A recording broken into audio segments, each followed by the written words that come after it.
హనుమాను గురుదేవులు నాయద పలికిన సీతారామ కథ నే పలికద సీతారామ కథ.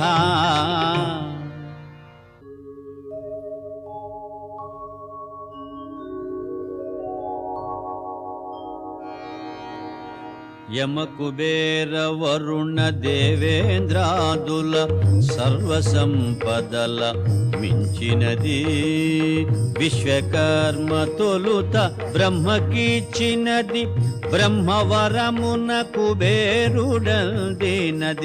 రావణుండు కుబేరుని రణమందు ఓడించి లంకకు గుని తెచ్చినది పుష్పకమను మహావిమానమది మారుతిగాంచను అచ్చరు పొందే.